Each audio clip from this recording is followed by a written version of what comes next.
You just have to keep going. You have to want it enough to wake up tomorrow and do the same thing over. This was me being a hustler. The only way that I've gotten to this point in my life is to try to treat people the way I want to be treated. Welcome to Ground Zero Growth with your host, Sam Sapp, owner of Lockbod. Hello, everybody, and welcome to Ground Zero Growth. I'm here today with my guest, Harry Campbell, who I met at a business networking event. Shout out to Kansas City B2B. I heard him speak. And Harry, I got to say, when I heard you speak, you were one of my favorite speakers with regards to directness. I still remember your intro, which went something along the lines of, this is one of the best presentations I'm going to do. I live right up the road. I'm doing it out of the goodness of my heart. So if you guys don't like it, I'll just leave. That sounds like something I would have said. So I'm not remembering it, but I'm buying it. How about that? Well, I mean, as soon as you said it, I was like, man, I am locked in. Let's go. Harry's my kind of speaker. And it's funny, I even kind of compared you to Gary Vaynerchuk in that I asked early on and you said you don't mind cussing. You kind of even ask in keynotes if it's something that you're allowed to do or not. Absolutely. It's one of the most important questions I get when someone calls and asks to engage me in keynote speech. I do 45-minute keynote speeches with about 15 minutes of Q&A, but very important to me is my ability to cuss. Now, I'm a social cusser, so I stay away from some of the more, some of the stronger language. But at the end of the day, it's part of what I do and how I do it, and it provides emphasis, and it keeps me rocking and rolling. So let's kind of dive into, we're going to go off the rails a little bit here because my curiosity is just going to peek over everything. I can already tell. So let's dive into that. So when did you decide that social cussing was a part of who you are? Like, let's kind of go through that discovery of like, when did you just unlock and you're like, that's just me. I'm not going to bother with the folks that say, oh, you should be careful of this, that, and the other. I think the answer to that is college. So I grew up with two teachers for parents, and I even had my mom for class in high school, Latin 1 and Latin 2. Having your kid in class is never particularly fun. My mom would say, no, not easy. But at that point, I started to realize that I tend to be very joyful. I'm mischievous, and I also try to impact people and inspire them and maybe surprise them some. And the use of social cuss words works with that. And a lot of times people aren't expecting it, and so it makes them lean in and pay more attention and therefore maybe remember more and engage more with me, which I love. Wow, that's interesting. So early on, you were kind of playing with words then as a means to engage an audience. Really early. Absolutely. I went to Vanderbilt and I was an East Asian history economics double major. No, I have no idea what I thought I was going to do with that. But when you have teachers for parents, what they do is they assume you're going to college to grow up, engage, learn to think, learn to survive and thrive. And it doesn't lead to a job, which it didn't, but it led to growth for me, and I loved that. I needed to go directly straight through to business school and get an MBA. I didn't need to. I couldn't find a job. Who was going to hire me? I'm an East Asian history major. And so what happened was I went straight through and at the age of 23 had an MBA in marketing from Indiana University. And I interviewed and got hired by Procter & Gamble in marketing, which was excellent for me. Interesting. Okay, so Procter & Gamble was one of your first real careers then, through even with the East Asian economics. So how was working for Procter & Gamble? Extraordinary. And how did you get that job? Did you just apply? Did they recruit you out of college or? So I did 4 years of undergrad and then 2 years of grad school, Okay. Vanderbilt undergrad and then Indiana. And P&G interviewed and hired from the Indiana Business School. And so I got on a schedule, had a really good interview, got invited to Cincinnati, had a couple of different interviews, and at the end of the day, came away with a job in marketing for Procter & Gamble. Marketing there is called brand management because it isn't just spending the marketing dollars. It's also understanding the brand and the strategy of the brand and the messaging of the brand.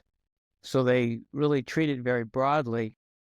And what they want to have for people that are brand managers, I was in the brand management organization structure. I was just at the entry level.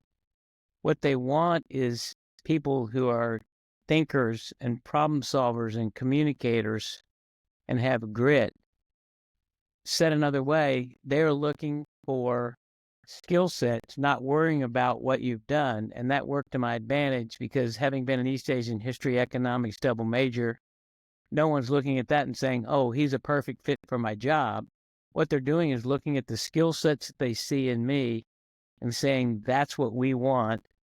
Harry, if we hire him, which they did, and I started on Crest toothpaste, he will figure out the category, the competitors, the strategy. He will work on weekends to make sure he's just as informed about the category as anybody that works in it. And at the same time, he will bring the skill set that we're looking for from him. So that really worked. I spent 7 years out of business school. My first 7 years of my career, 1985 to 1992, were with Procter & Gamble doing exactly that in brand management. Interesting. We have a core value over here, gritty. It sounds like that's what you're describing. They hired gritty folks. I love that term. It's Yeah. overused, but that's okay. I still love it. The way I think about it is that's the way I lead my life. I wanted to be a professional athlete. It was clear when I was 6 that wasn't going to happen. No way.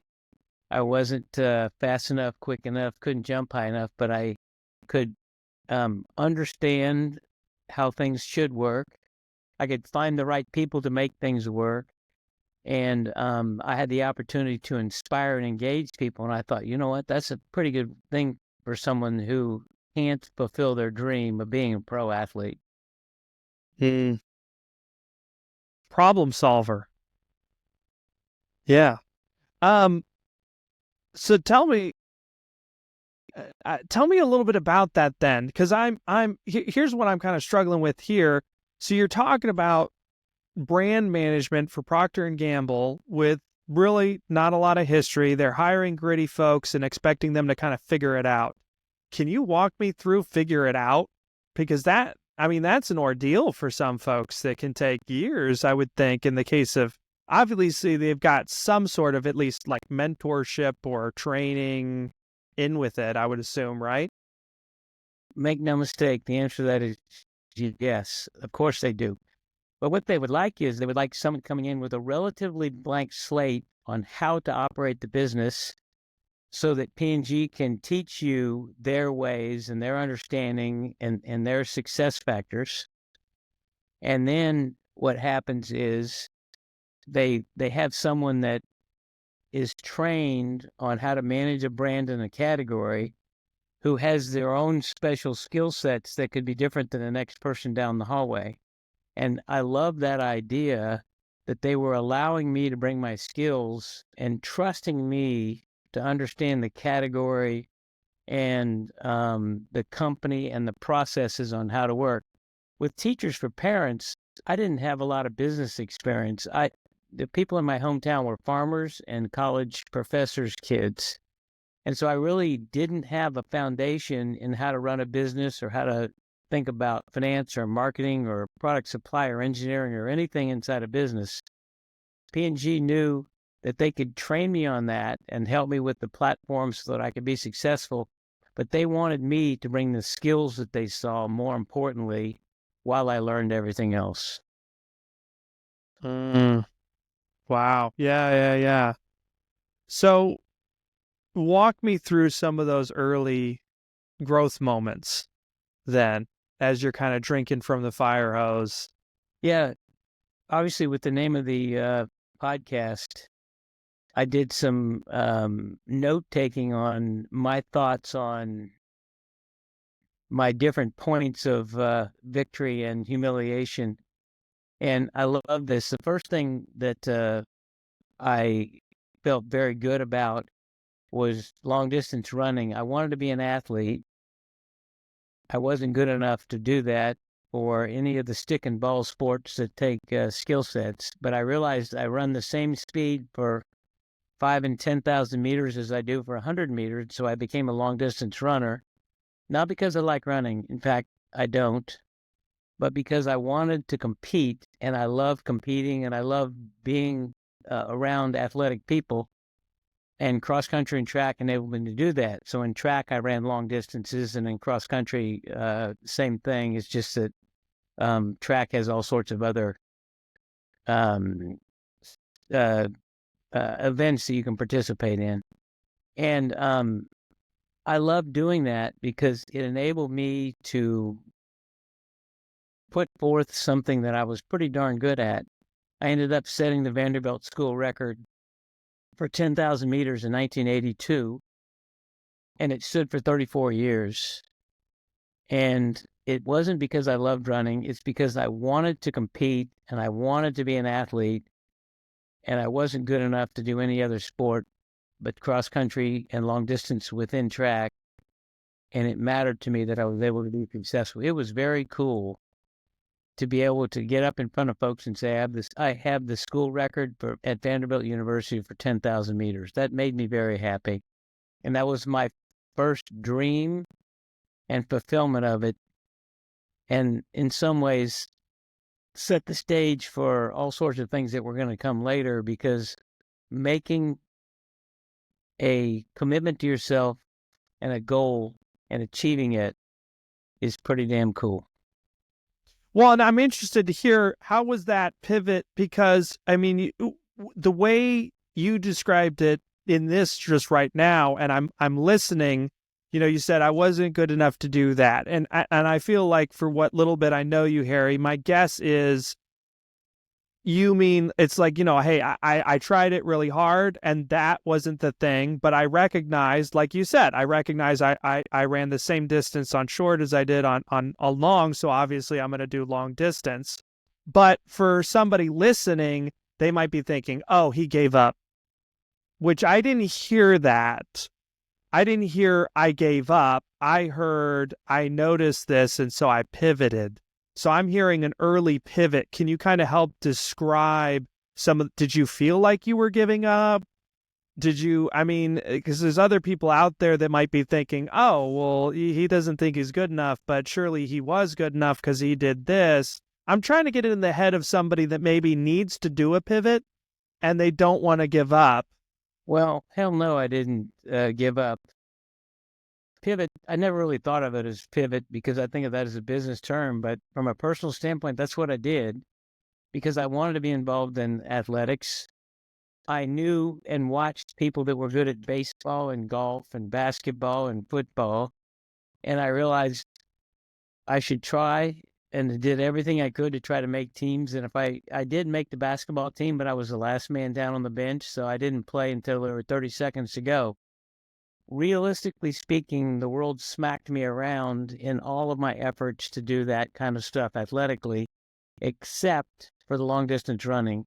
And that's why I peeled off all the other ones and stopped worrying about it. If I was going to be involved in basketball, I would have been a coach, or I would have gone onto a different path in order to try to mentor players and coach and try to win. I didn't. I decided I wanted to participate, so therefore I got involved in long distance running, and I got pretty damn good at it. So your dream was to compete and succeed. Yes. Which you were competing in didn't matter as much. Did you know that when you started? Or was that something that evolved and you realized when you found the thing? Wow. I think the fair statement would be I realized when I found the thing, and it made me realize that I was proud to have found an athletic endeavor that I could compete in and do well and succeed, which I hadn't before, and it was obvious that it wasn't gonna work. I didn't give up. I continued to try in all sorts of other sports that are more prestigious. The number of people that come watch a cross country meet, single digits. And 4 of them are my grandparents and my mom and dad. I mean, this just doesn't happen. You're not doing it for any sort of glory. You're doing it because you personally want to succeed, and that's why I did it. Well, it might seem like we're spending a lot of time on this one thing, but it interests me because I see a lot in what you're talking about, in business and in life in general, where, maybe somebody has an idea, right? And just because that idea doesn't work should necessarily mean they should give up. And they learn plenty of things in the idea that maybe didn't work so well that might apply towards the idea that will work fantastic. And so it's interesting to see it even in early on in the sports thing where you're targeting your dream and your dream changed, right? I mean, it sounds like the first one was probably to be the best darn basketball player there was, but then it was like, well, hard to do that in the last 30 seconds of every game. And then you end up in long distance track. And that's when you cross country, and that's when you see the fruits of that. So, yeah. That's a lot. Yeah, that's great. Honestly, I got a little bit emotional there because it's I can tell, you achieved the dream, that first one.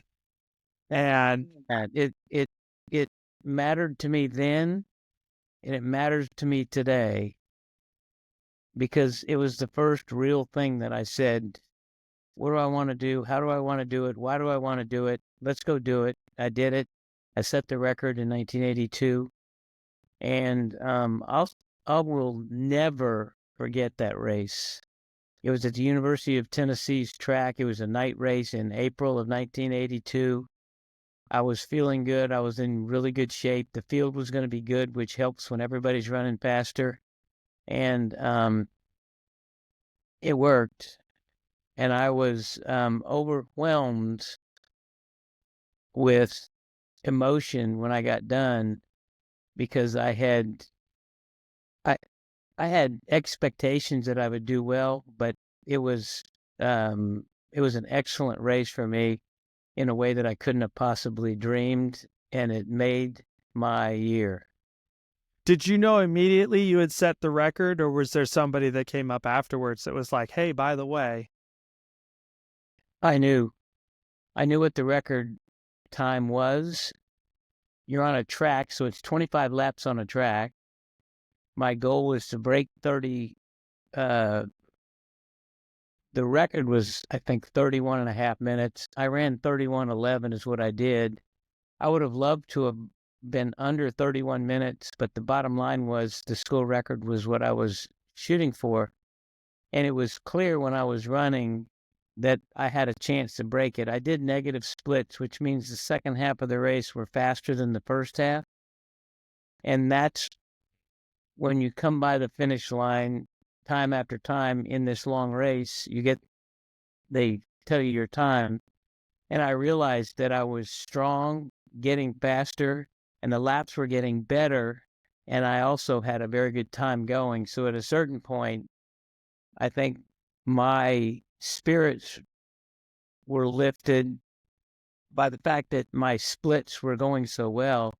And with a mile to go, 4 more laps, I realized I'm going to break this record, and nobody's going to stop me. So we're going to kind of fast forward just a little bit, because you ended up managing teams at Procter & Gamble, correct? Yes. I want to talk about how you brought some of that into your management style. Some of the people you managed. And I'm particularly, for some reason, I'm zeroing in my head on, you probably got some people that you're managing that didn't win the race, that don't have that gritty sort of like, they haven't pursued a dream yet. And so how did you take what you learned at the race, fostering and pursuing and bringing about the dream into your management style, especially when it comes to that guy that's just like, have you zeroed in on the dream yet? Are you really ready to get this across the finish line? Because we're going. Oh, that is what it is like to be a brand manager at Procter & Gamble. I think my last brand I worked on was Metamucil, so I was number one in the number two business, right? That's my obligatory statement I get to say as my joke. The brand group had me plus 4 other people, and so I was managing them. One of them was a mediocre employee, but this was early on in my management, and I didn't handle him particularly well. I was a people pleaser. That was the role that I played in my family, and I brought that to my first management experience. And having people-pleasing traits can be bad if not handled, and I didn't understand it or handle it well. So the person that was working on my team that was at best mediocre found me as someone that would help him and do his work to make sure it got done well, because I wanted him to like me. Also, the work needed to be done. My boss was going to oversee it, so I needed to make sure it was quality work. The other 3 people were excellent as independent workers. If they needed my help, they asked, and we did fine. This one person exacerbated my problem of being a people pleaser by not being great at the job and having me needing to do a lot of their work. And I was fine doing it as a people pleaser I needed to. So that first experience that I had with a full brand group, working on a business with a mixture of quality of people working for me, was where all this came to head. Well, and it's interesting because, it's nifty hearing that aspect of things, because I remember seeing your presentation, and something you said really stuck out at me, and I've been quoting it a few times ever since.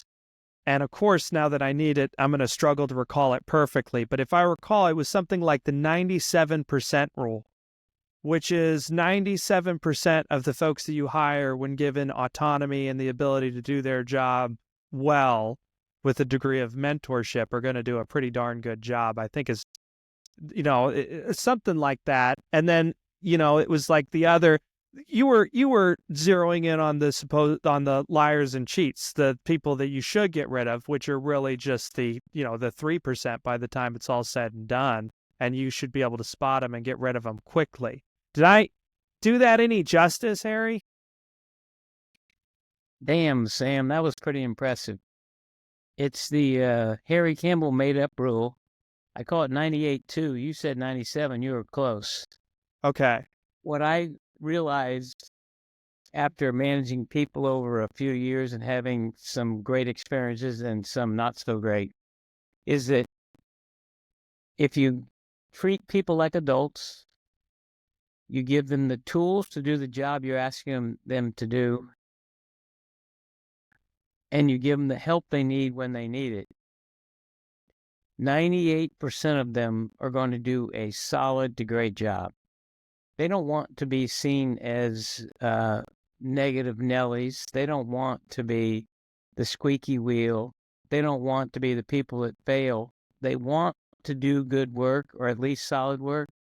But if you put them in a position that they feel put upon or they don't feel helped, you also want to help them feel connected to something bigger than themselves. And if they're able to do that, what happens is a vast majority of people will be just fine. And in some ways, this is my optimism. I'm a very optimistic person. I'm very realistic when it comes to running a business, but I'm optimistic about people. And I didn't even believe the 98.2 was going to happen. But when I started treating people like adults and give them the tools and make them feel connected to something bigger than themselves, the business results in my group just kept spiraling upward in a very good way. So I finally started learning that people that aren't good need to be coached up or coached out, not have me do their work for them. And I learned that, and all these things started coming together to make me even more productive. And I've realized the magic that I had in my specific skill set was culture building, people relationships, communication, a lot of what some people would call the soft sides of business. But the sneaky fact is, if you do it right and you get the right people, you can win with that thing all day. It's one of those things where I think it's easy, but it's hard. I was we had a high level consultant on, and one of the things that it seems like most consultants start with, because I asked, it's like, what do you start with in a company, that a small business, and it's the why and the values, right? Why are you doing what you're doing? And to your point, I think because I've been thinking a little bit more on this for some reason. I think, well, it's because I'm going to do a presentation here in a couple months on growing a business, and I've been thinking more on that and what that's going to look like. And it's probably going to start with a lot of the why and the values. And then I was thinking back on, I thought that was just such fluff. When you come out of kind of corporate America, so to speak, I think your average person almost resents that speak, which is really such a shame if you think about it, because a good culture with a good set of values and a why, that should be the coolest thing ever, right? Absolutely. And if treated well and right, it makes all the difference in the world. If the people that surround you and your organization understand that you're telling the truth, that you're being real, that you have their back, that you're not going to micromanage them, that you're going to want them to succeed, help them succeed, and in fact, help them move through their dreams, then what you do is you have the ability to win by getting people in that mode. This culture thing that I landed on as my superpower is something that I'm surprised more people don't do, is to pay attention to the values and the dreams and the wants of your folks, work with them, because then what they will do is they will perform for you, and then everybody wins. And I love that win-win. So it's possible we're talking about two different things when I ask this next question, but I do want to, because I'm curious about as leaders, how do we balance, because I think sometimes, like looking back on people that have led me versus kind of my leadership style, I think there seems to be a balance between, if for lack of any better term, and you correct me, but I'm going to say too much transparency, right? Where you don't want to burden the people you're leading with unnecessary fear. And like, you have a goal, and it's like, do you really want to tell your entire team, by the way, if we don't achieve this goal, our entire department gets cut? That might be a hypothetical example. Or, the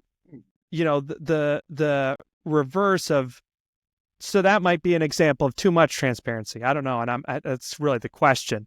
And the reverse of like not enough transparency, where it's all just kind of smoke and mirrors and people are having to, is there a balance there? Or is it one of those things where it's like, no, it's pretty obvious, in my opinion, that you should go radically one way versus the other? I say go radically toward transparency.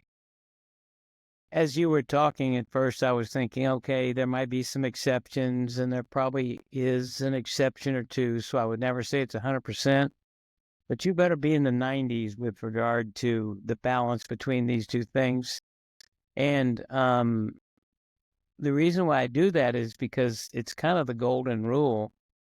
It's what I would prefer from my boss. It's what I prefer from the folks that work with me and for me. If I'm being a schmuck or an ass, I'd like to know it because it's not the way I am. And I think I've proven that it's not the way I am. Therefore, it's being an outlier. Therefore, being called on it is very real. And I will say, being an information hoarder or somebody that doesn't share because you're fearful that you might lose your job or someone in your org will bypass you or whatever, all that stuff is destructive when it comes to long-term thinking and winning. Well, and what's weird too is, I mean, that's definitely one angle, but I'm an optimist too, if you can't tell, Harry. But I think another angle is I think sometimes leaders believe they need to protect those underneath them, like the department being cut. I'm getting in the head of an optimistic leader that said, or kind of a stoic, or I need to burden all this. I need to shoulder all this myself. I can't have them distracted, looking for other jobs or whatever, under the notion that the department is going to get cut, because the department's not going to get cut. We are going to achieve our goal at all costs, right?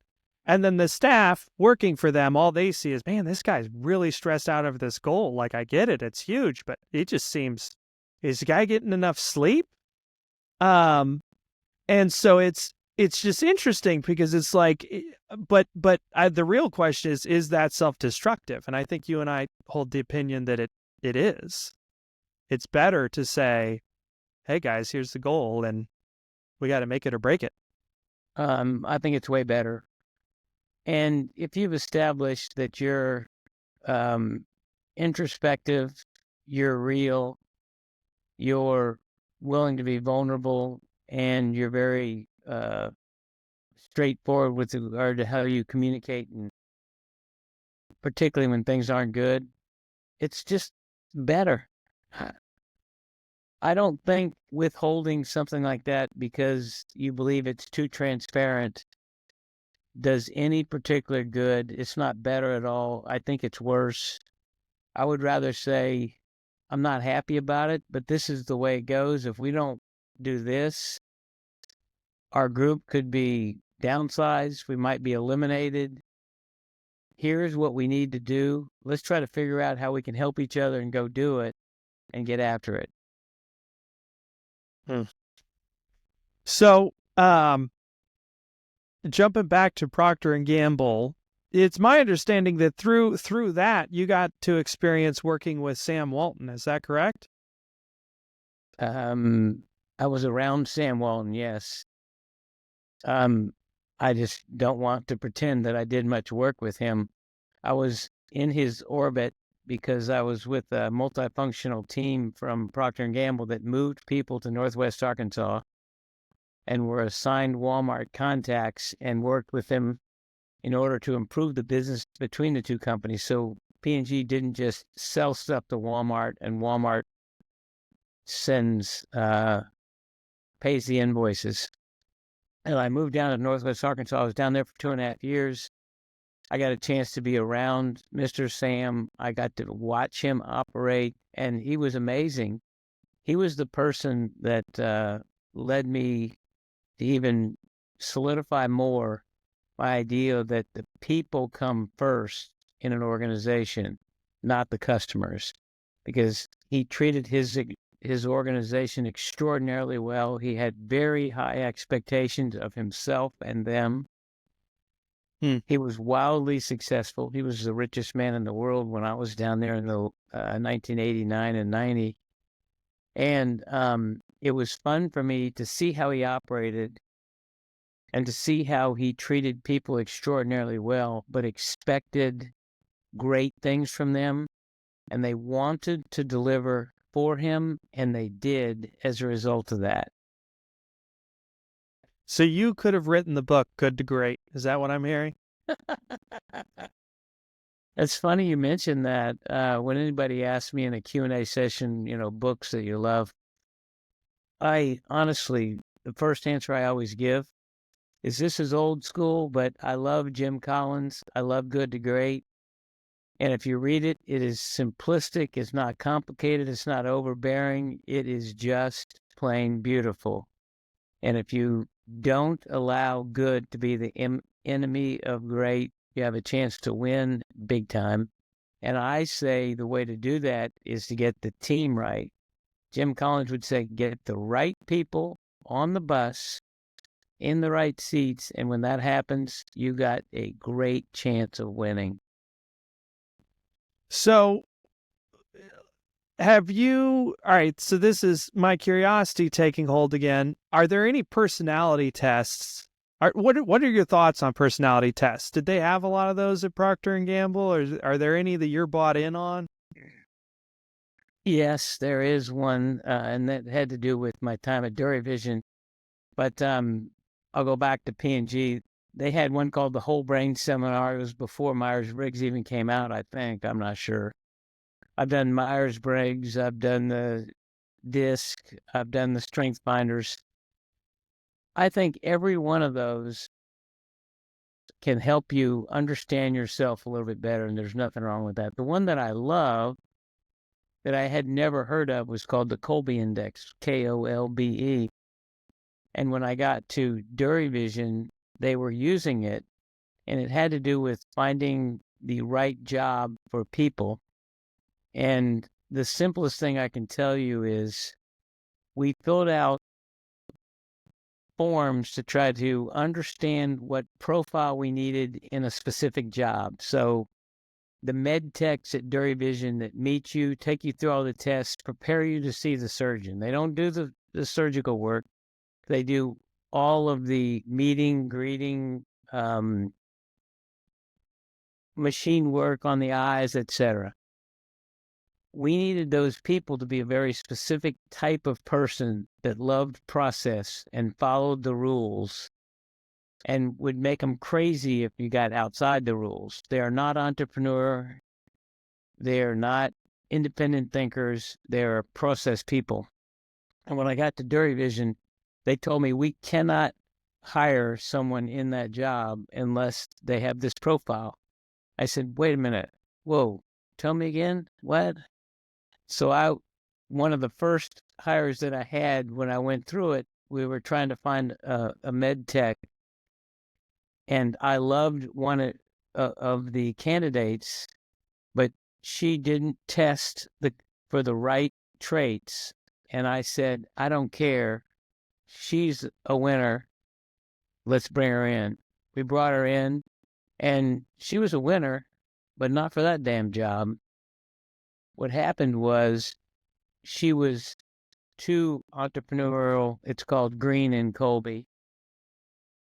Thinking about how to do things better, never wanting to do the exact same thing twice because she's learning and challenging herself. That is the wrong job for that. That is the wrong personality type. That. And I blew that, and I learned my lesson because within 90 or 120 days, she was out of that job. We could have easily moved her to another role that had her type of index indicated, but that's not the point. The point is I didn't believe in it enough, and once we got to it, it became very clear that that was the right thing to do, which was to hire people based on that kind of index. I was at Dairy Vision for a little over 5 years, and we never did that again. We found people that fit the index, and that enabled them to be set free to do the best work they could do. So I want to, there's angles here that I think it'd be fun to talk about and kind of discuss. So the first interesting thing is that I took a class thing recently. Mark Cuban doesn't do his own hiring. For that reason, he said, early on, I realized I couldn't hire because I was a salesman, and he's like, I would sell myself on the candidate. And in the same sort of way, the indication that I heard, maybe incorrectly, was that you connected with this individual, probably for the similar reason that you probably wouldn't do well in the med tech role, I'm guessing. Yes. But so there's something to some of this. I think we can agree in general, and to get the right people on the bus. But what I've also heard, kind of another angle, is scenarios in where the personality test almost gets weaponized. They buy in to good to great, the right people on the bus, the wrong people off the bus, which is a fantastic notion. Get people working in what they love and want to do, right? And then so they hire a consultant, maybe perhaps, and the consultant brings in these personality tests, because I think that's a key part in finding the right people and the wrong people. But then in almost a universal standard, they decide, oh, well, everybody fits this personality, is in the wrong role over here. And then they do like a mass transition and a mass firing. And I've heard this from a couple angles where, people worked at the company and they were like, oh, this personality test, if you don't test right for that, it doesn't matter how great you perform. They're coming for you.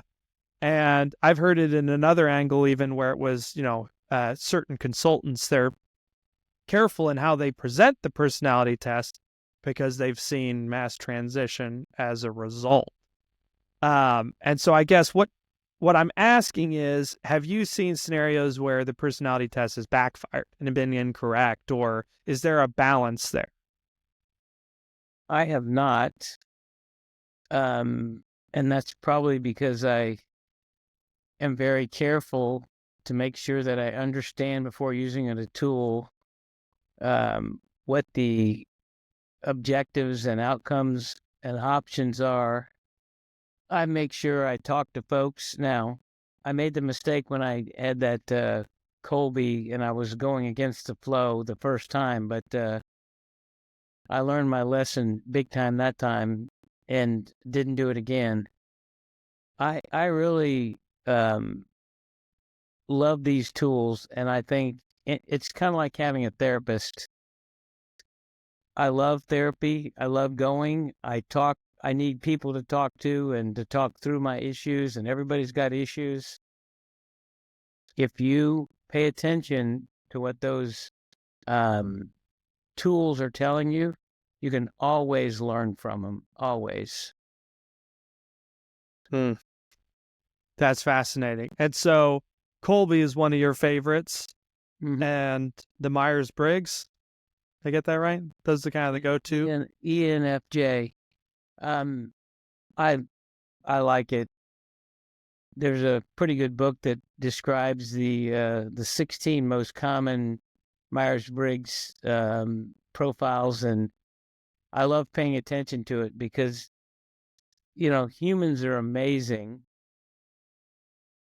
especially their differences. And if you can start to understand why they're different, it's fascinating. Like if you're a high F versus a high T, the third one of the Myers-Briggs, that's a big difference.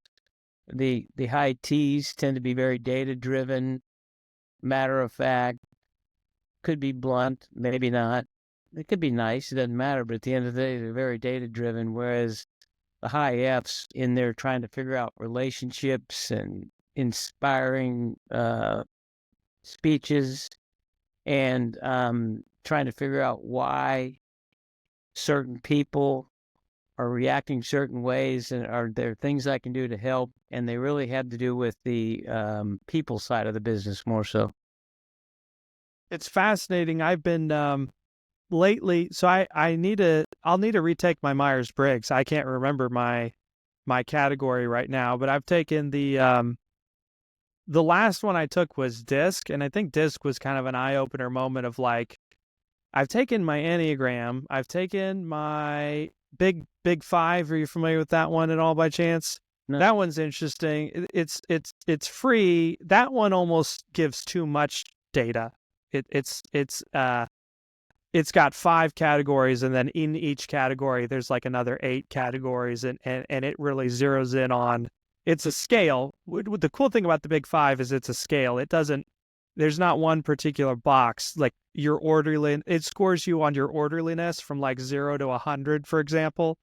And then you've got all these different things. So I've taken my big five and then my culture index and then DISC. And then what was kind of interesting too is I actually ended up feeding them all into ChatGPT, and I started asking it questions about myself. And what you'll find, and then I've had a friend too. I've given her my personalities, and what's really interesting is when you start to realize that the friction you might have with someone else is a result of the fact that you see the world completely differently, it makes it way easier to engage in conflict resolution, because I can just go to that person and say, look, this is how I saw the world in that moment, and this was probably my guttural response as a result. How did you see the world in that moment? And if you have their personality test, it's so much easier, right? Because you can kind of just, I should have brought you more spreadsheets. You nailed it. The first time I heard about Colby, when I was sitting there being a little skeptical, the person was telling us, what you need to do is think about a way to communicate with someone in a language that matches what they believe and how they operate and what they think. And if you do that, you got a lot better chance of finding common ground and talking to them about what you need from the opposite end, and then figuring out how to work together so that the complement of the skills can drive to victory instead of the conflict of the skills. That's interesting. Yeah. Have you, once you matured in kind of your management leadership style, was there anybody you felt, I mean, obviously from a personality perspective, there's going to be certain parties that are going to be more difficult to talk to communicate with. Did you find yourself capable of adapting to basically every style? Or were there scenarios where I need backup? I need, I'm to use a DISC example. When you described Myers-Briggs examples, I'm talking to somebody that's more analytical. I'm more visionary, so I don't want to deal with the analytical. I'm going to need backup. I need somebody analytical to come with me into that meeting, so that way there's less conflict. Or did you find yourself, once you had the full picture, capable of adopting more of an analytical mind? And my reaction is that I didn't let this get in the way. What I did was I used these personality index or traits to help guide me to do what I needed to do with the folks I worked with. And therefore, I think the answer is no, it wasn't a problem. I also know that there's a reasonable chance that I'm kidding myself and I was missing it and I don't know it. I don't think so. that's fair. So you weren't at Procter & Gamble forever. What was that transition like, and why did it happen? So I was hired in 1985 to work in brand management at P&G. I worked there for about 3 years, and then I was offered the opportunity to go and run one of the brands in Japan. And at the same time, I was offered the opportunity to go to Northwest Arkansas and be the founding member of a customer team with Walmart. And I decided, for a variety of more personal reasons, my wife had a job, and if we went to Japan, she was not going to be working. We didn't have kids yet.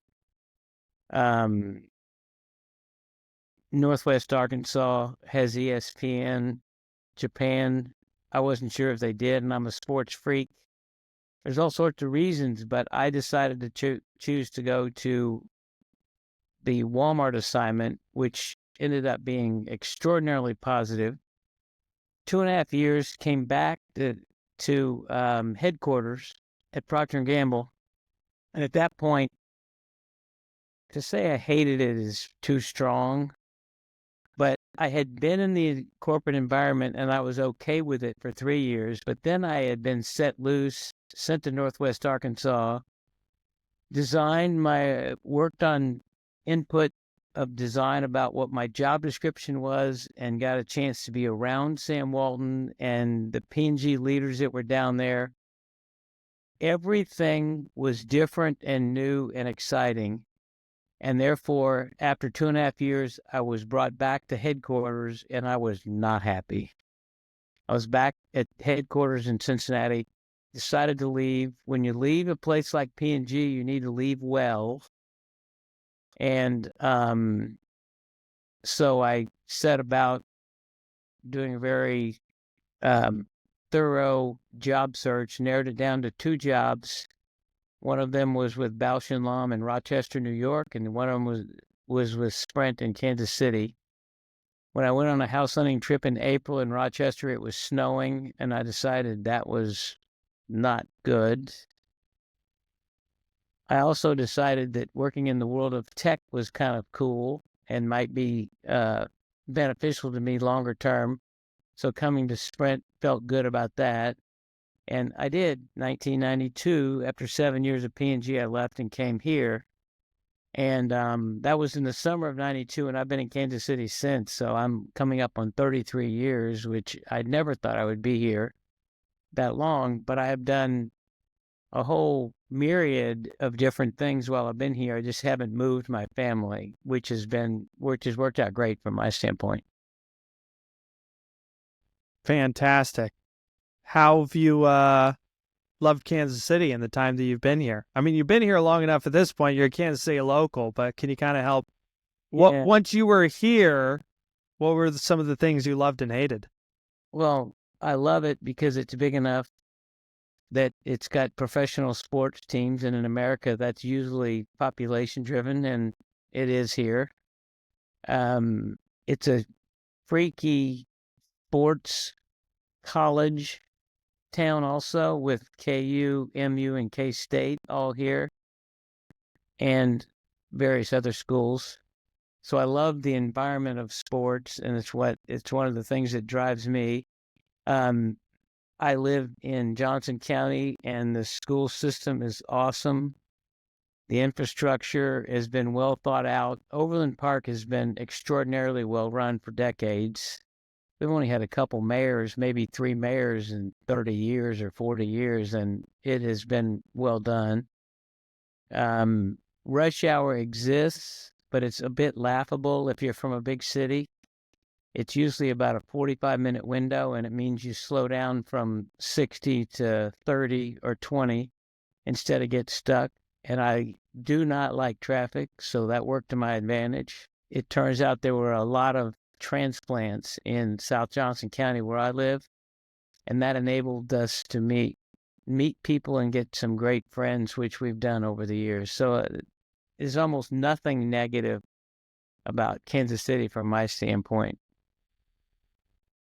Yeah, I lived in Houston for about 5 years in my younger years, fortunately not driving years, but enough to remember what 4 lanes at a standstill feels like for good hour, before things are moving. And I might still be misrepresenting it, but looking back, I just remember enough. I mean, we avoided it like the plague, and there wasn't much reason for me to get stuck in it, but man, in times when we did, it just doesn't go anywhere. As then you get in this moment of like, is it ever going to go anywhere? Like, my goodness. I'm the most impatient person you will have ever met. You probably wouldn't have realized that. There's no reason to show that, but wow. I think 3 people are aligned because I grew up at a town with 1 stoplight. 3 people in line. No, I don't like it. What I'm doing is I grind my teeth. I'm not happy. I'm fussy when I'm waiting in line. Oh, and you don't get a lot of that in Kansas City, which is nice. My 2 older kids both live in Chicago. One of them's in consulting, and one of them is in the education world. And when I go visit them, it just is. I love Chicago. I'm a Cubs fan and a Bears fan. My two older kids live there, but man, are there a lot of people in Chicago, and you have to pay too much attention on how I'm going to get from here to there. I don't ever have to worry about that in Kansas City.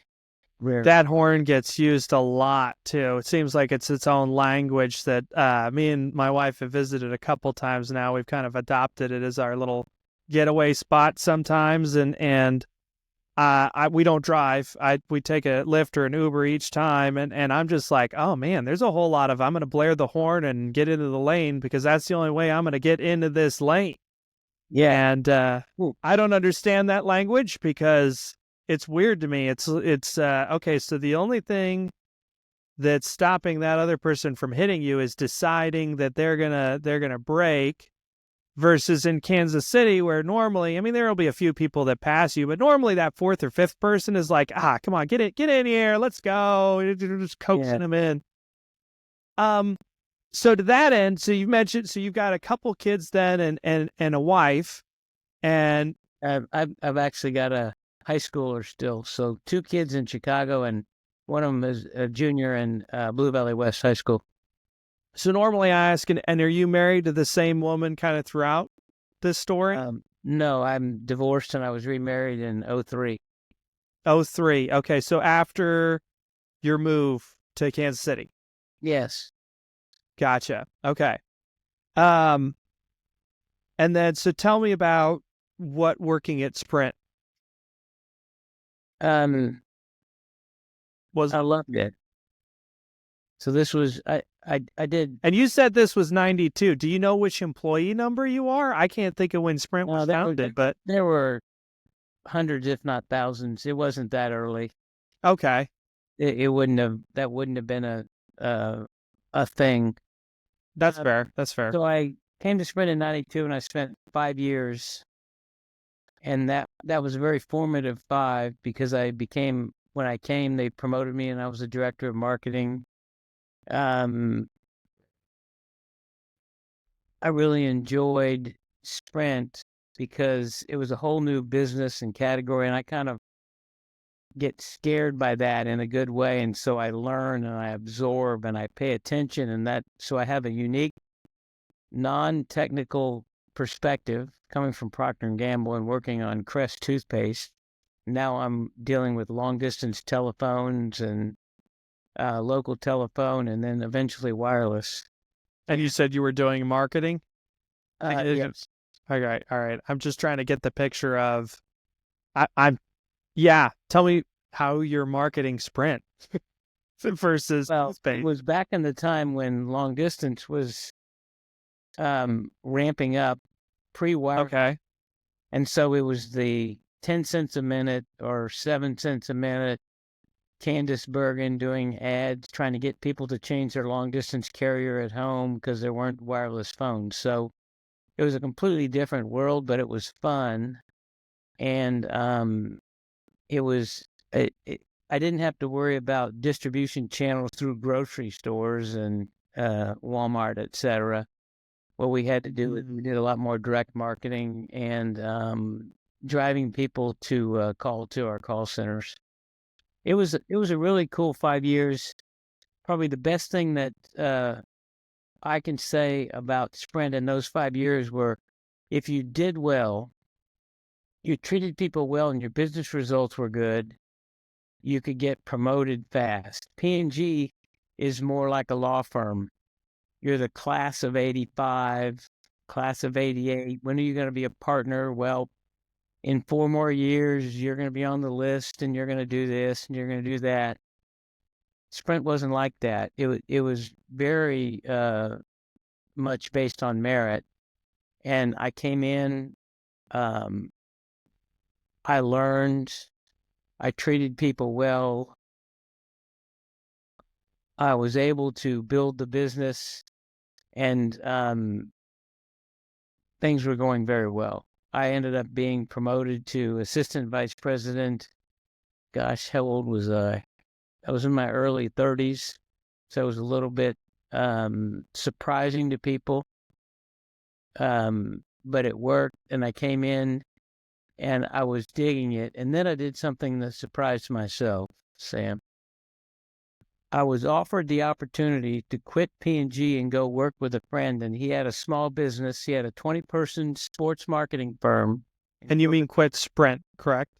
I quit Sprint. He had... All right, I'm just double checking. You said I had an opportunity to quit P&G. I'm just making... Oh, I'm sorry. Yeah. No problem. Thank you. Yeah, yes. So this friend of mine had this business, 20-person sports marketing firm in Corporate Woods. He gave me half of the company. I decided to quit Sprint. I was doing really well. I was an early assistant vice president, but this sounded cool because I love sports, and I thought it'll be cool to run a small business and be a small business owner. I am not somebody that would want to start a business. I don't want to eat ramen noodles and go to the third mortgage on the house, but he had already had a successful business. It was called MAI. That period of time, followed by what came afterwards, was the most impactful of my entire business career and life. And he jumped you in at 50% then? Is that what I'm hearing? He did. Wow, all right. We were wildly successful. We were making scads of money. I was working in sports, which I loved. I got to go to Super Bowls and NBA championships and U.S. Open tennis and Ryder Cup golf, and I loved all that. And I was working that pretty hard. And then when I left and got to MAI, I loved it even more. The one thing I didn't love is I didn't love running a smaller company that much. I really liked large groups, inspiring, motivating, moving them. It isn't bad or good. I just didn't like it as much. We were good, and we won the Mr. K Award in Kansas City, which is the Small Business of the Year award in 1998. And it was an incredibly prestigious win. And we're at Bartle Hall, and they're announcing the winner. They have the top 10 of the people that apply. You don't know if you've won. Then they announced that we had won. The company was called Marketing Associates International, MAI. We won, and it blew my mind. It was the proudest I've ever been from in a business standpoint in my entire life.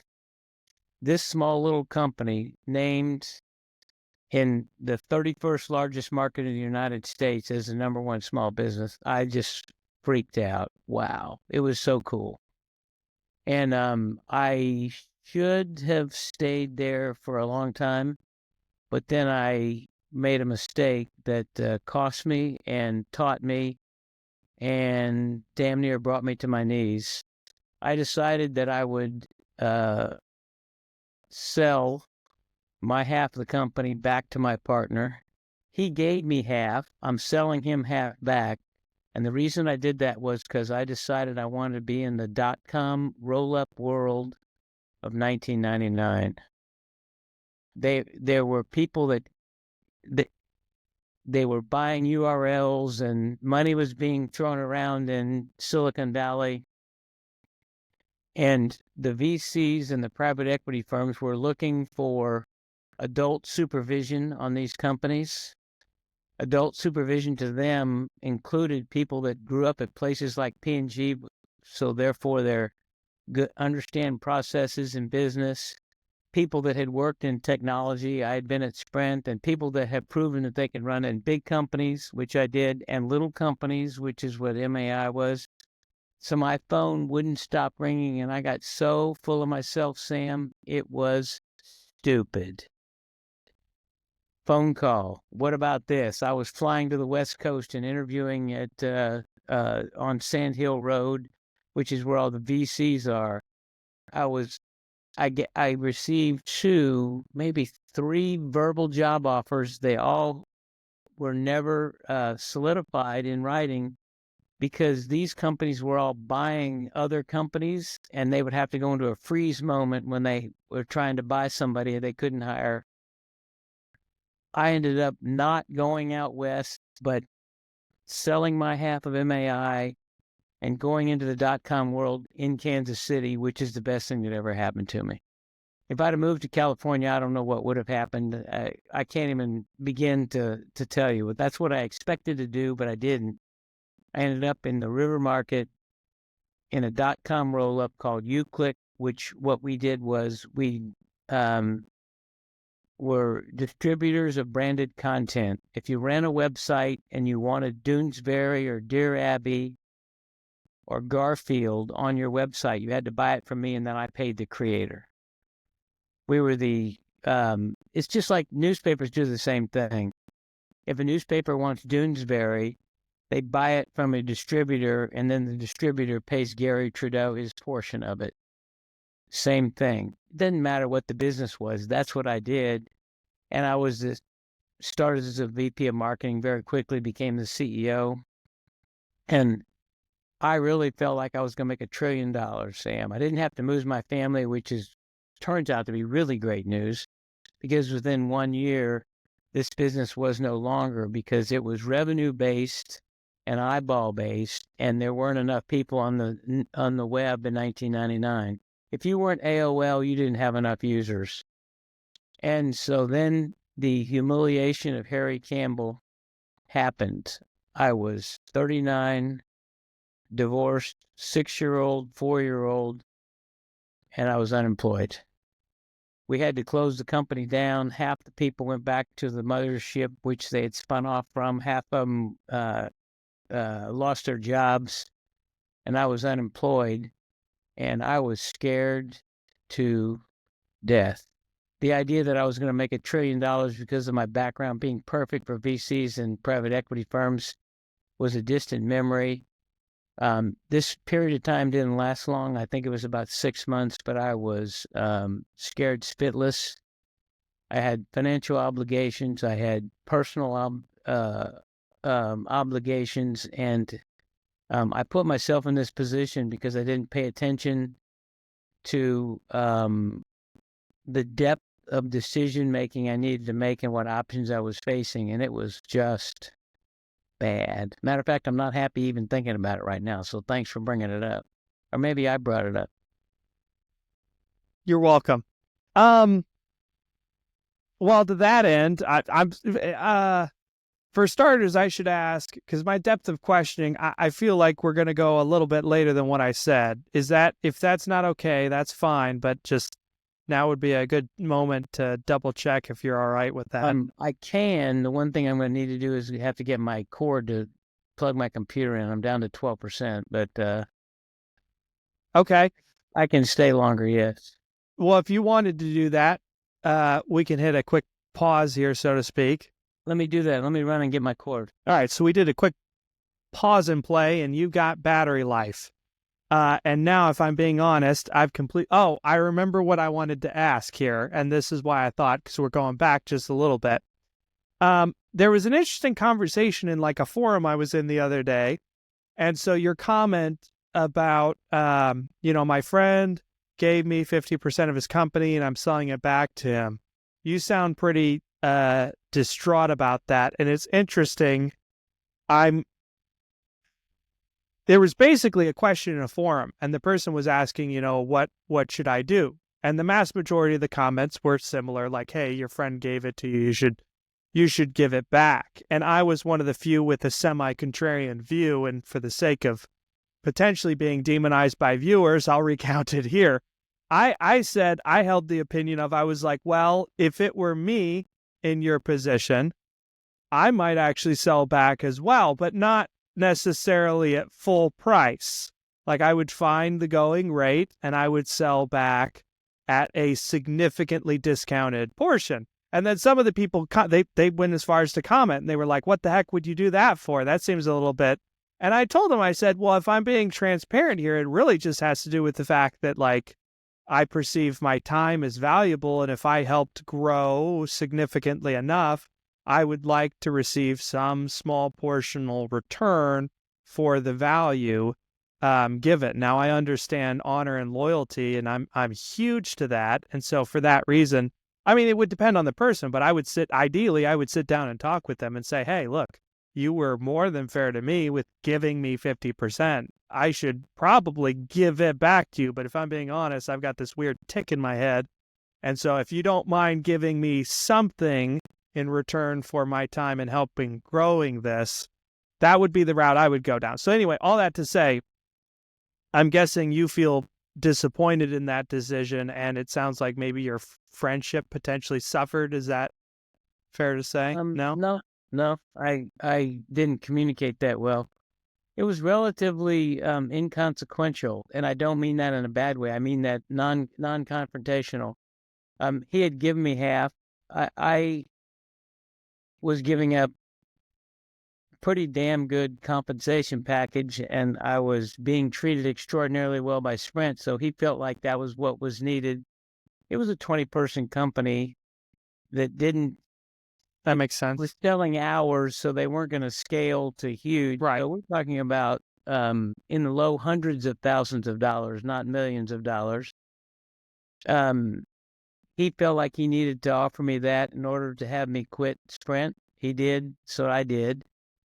We stayed 2.5, 3 years. We made a scad of money, and we were voted Business of the Year, the Mr. K Award.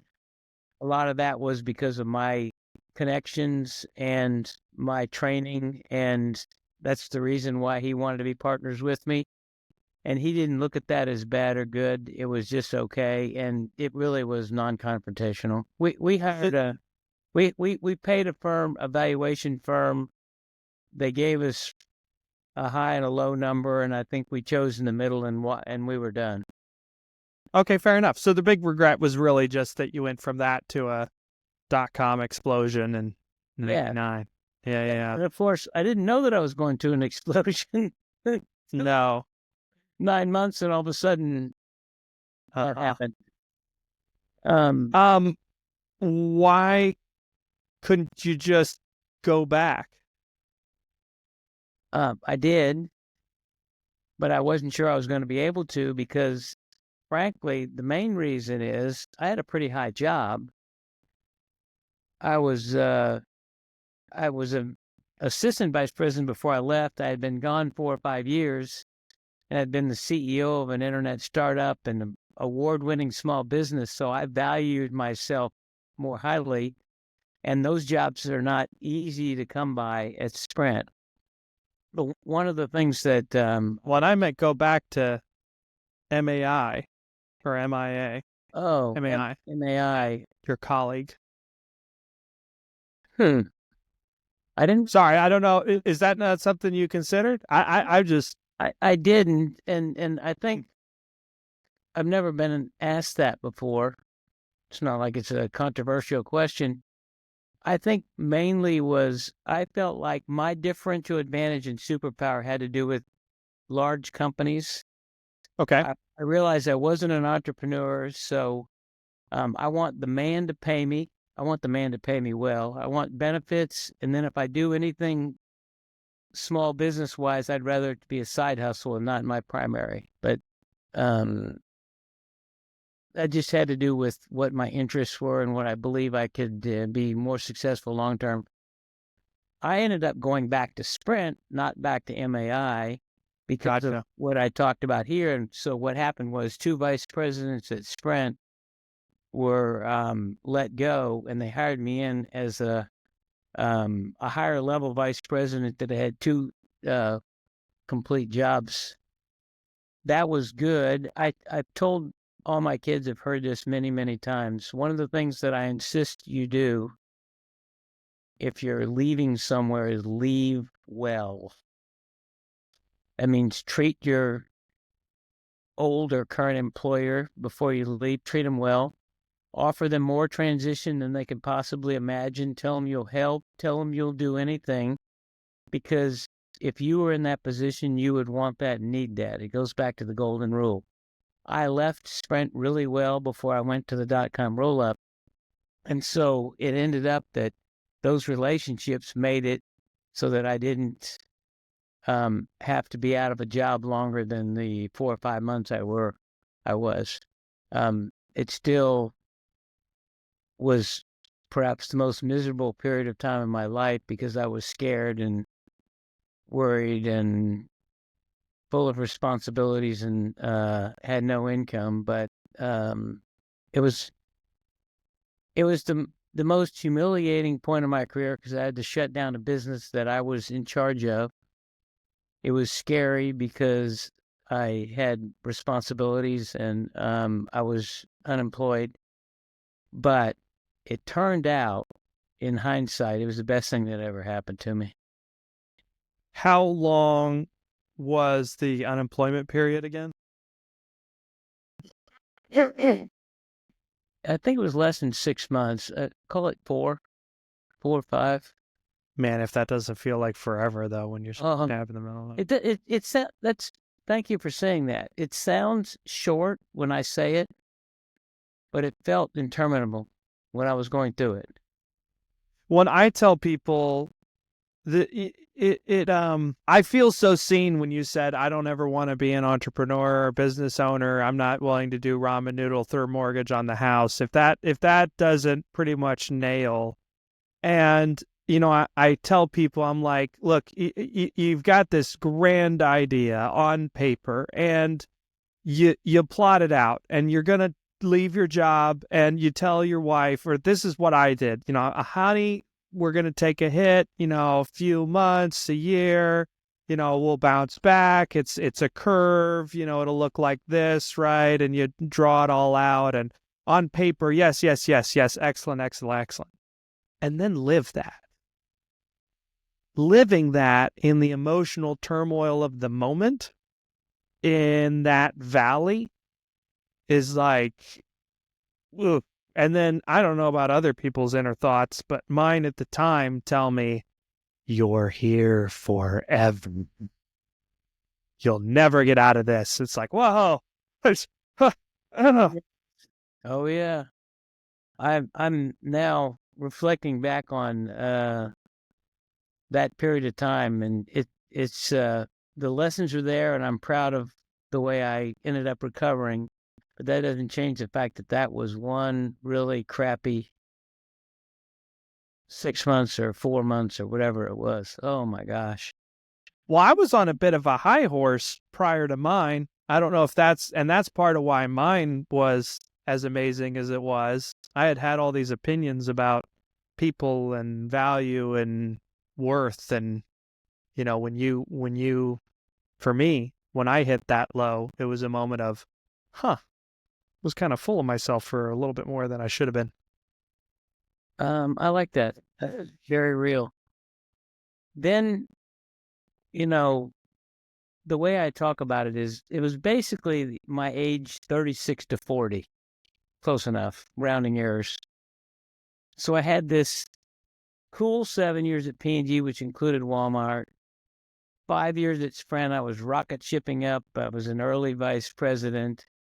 So I was 12 years in, 13 years in. I got MAI for a couple of years. I didn't think I could do any wrong. So that's part of what led me to believe that getting into the dot-com world was not a risk. It was a logical next step for me to generate crazy wealth and be wildly successful. Ow. It's so funny to me. I just love how relatable different industries, and just I think there's universal standards in stock market trading, of which I am not much, but dabbled in. They say one of the worst things that can happen to you is you experience a win early. So you get into stock trading, the dot-com era, this happened for a lot of folks, right? They say you could put money on any dot-com stock and it would rocket. And so there were a lot of folks that got destroyed because they'd never been in the stock market before. They're getting all this money, and then they experience their first real hit. And then what's worse is normally after that is maybe normality, but you're thinking, oh, I'm a loser out of a loser after a loser after a loser. I don't know what I'm doing. I've lost my magic touch and I'm gone.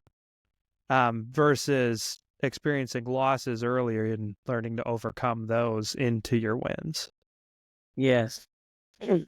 Well, the what it led to was humbling, and that's a good thing. And it wasn't like I really needed to get smacked around, but it never does hurt to get smacked around occasionally because you have to realize that that's life. I I then experienced luck. And another thing I tell my kids, I tell them to leave well. Another thing I tell them is you have to get lucky at least once, if not twice in your life. And you're going to come to a Y and you're going to take the right instead of the left, or there's going to be a pothole on the left, so you choose the right. You got to get lucky. And what happened was I went back to Sprint. I was a full vice president. My boss was an excellent leader, and he was needed elsewhere in the company. So they pulled him out and put him over here, and they needed an interim president. They proceeded to tell me I was about 5 to 6 years junior for the job. I think I was 40. You're not going to become the president of this large division because you're early in your career, but we need an interim. And while you get this job as the interim, we're going to be looking around the entire country and finding somebody to come in to do this job. I said, cool. Then what I like to say is I get kind of insidious. What happens is things start working out, and I use this spiral upward here. The people results started getting better and better and better, and the business results got better and better and better. And after something like 6 or 7 months, and they had done some interview, and they finally just threw up their hands and said, okay, we're gonna promote you. That was sheer luck that was in the right place at the right time. Now, I'm the one that helped drive the business results and the people results, but that doesn't change the fact that I wouldn't have had that opportunity if the job hadn't become open.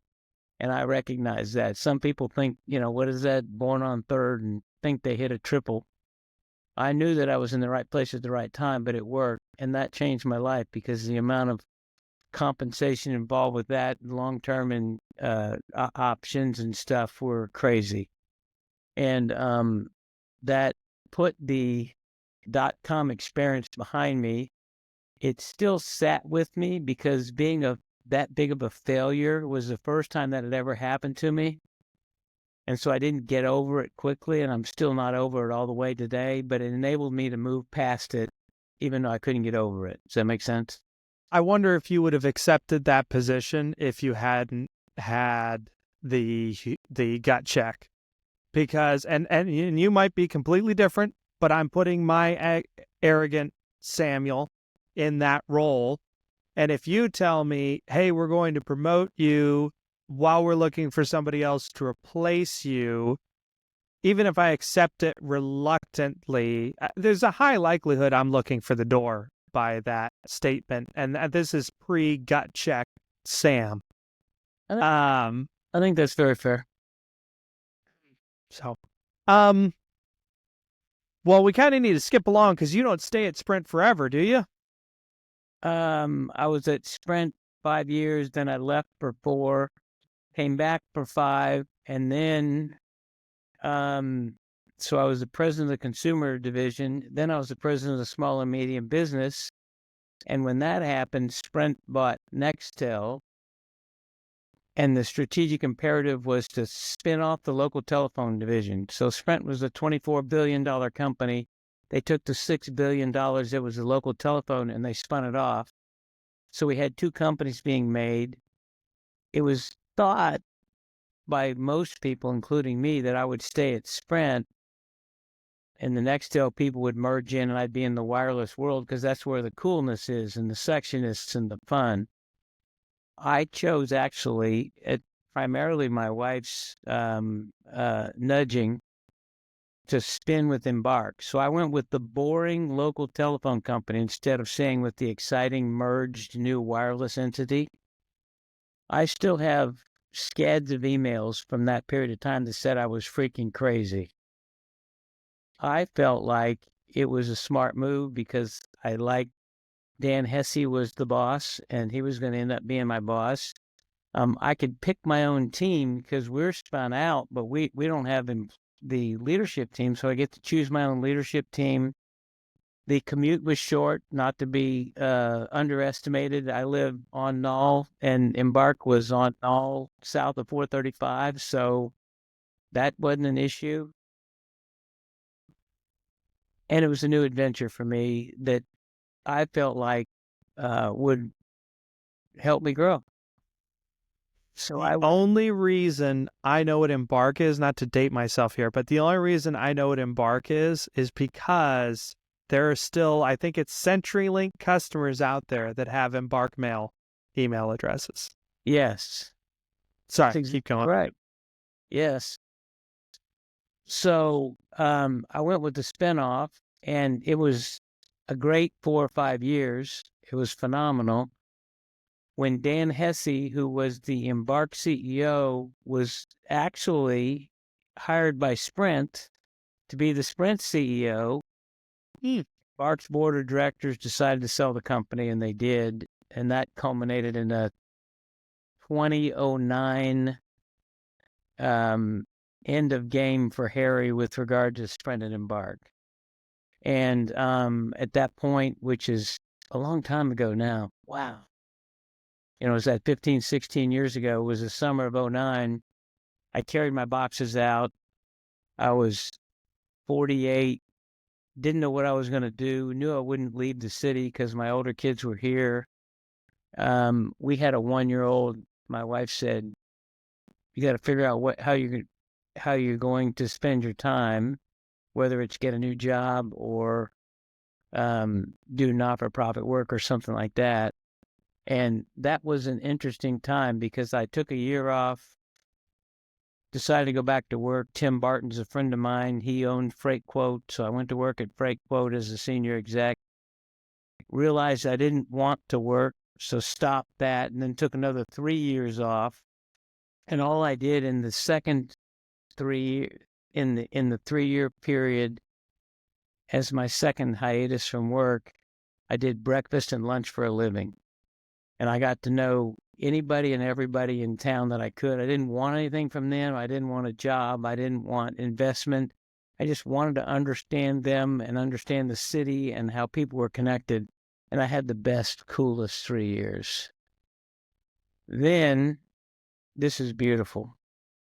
In the same week, I drove my oldest son to college and I walked my youngest son to kindergarten. How about that? And I came home and my wife said, you really need to get a sense of purpose because we've got a long way to go. We got a kindergartner here. Let's see what's up. And I said, I agree. And within 2 months, I got a phone call from Dury, and I ended up becoming the CEO of the Dury Vision.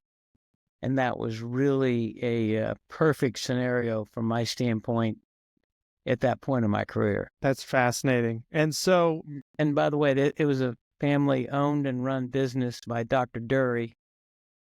And he wanted to transition to his son-in-law to run the business so he could go and enjoy the successes he had delivered. He didn't feel like his son-in-law was ready to run the business from a business standpoint. He was a great surgeon, but not a CEO. So he hired a bridge CEO, and our goal was 5 years. I was going to run the business, help him make money, set processes up, work with the next generation so that he could run the business better and well, and then exit out. So bridge from first generation to second generation with a 5-year gap, and I was going to fill the gap. And that was a cool job for me. that's a fascinating notion too, and that's a lot of perspective, because I've been in clinics where they have where the doctors own it, but they have an administration, and it's a fascinating and a lovely thing as far as I'm concerned, where it's like they have an administrator that heads up the whole, basically a president. And even though they're the owners, they fall underneath because they want to continue to kind of focus in on their craft. and they recognize that it's like, in order to actually run a lot of the bigger picture and day to day, better to hire somebody to do that, and then we can focus in on our patients. That was me. A lot of law firms either should or do that same thing. Yeah. Wow. To that end, okay. So, and maybe vision was different, but I've found healthcare to be an absolutely fascinating thing in that the producers or physicians, if you will, are typically overworked. And it's a high stress. Anything you know about healthcare needs to be left at the door when it comes to Dairy Vision, and I'll tell you why. Okay. It's a premium, cash-only business that does not work on the health of the eye or fixing your eye. It enables you to see better. So it is a LASIK and lens replacement, mainly LASIK, but also lens replacement if you have a cataract.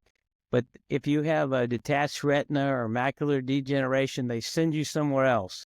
This is a boutique,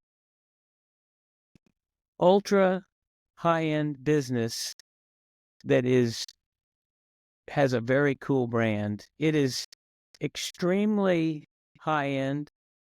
It is anywhere from 30 to 60% higher price to get your eyes done with regard to LASIK at Dairy Vision than a lot of other places in the city, but it's your eyes. And the experience is extraordinary. You show up, the med tech that meets you is going to be they all wear really cool black scrubs. They have gold name tags. You never wait. You show up, the med tech is waiting on you when you show up. It is really a cool business, and I had fun thinking about it and dealing with it, but not the healthcare side of it, because we didn't take insurance. If you want a high end but an extraordinary patient experience with great doctors and great machines, this is the place. It was fun. That's exciting. Excellent. So what are you up to now, Harry? So I did my 5 years, then I transitioned to the next generation at Dairy Vision and left. 12/31 of 18 was when I was done. So now I've been gone 6 years. I do 3 specific things to keep myself busy besides walk the dogs and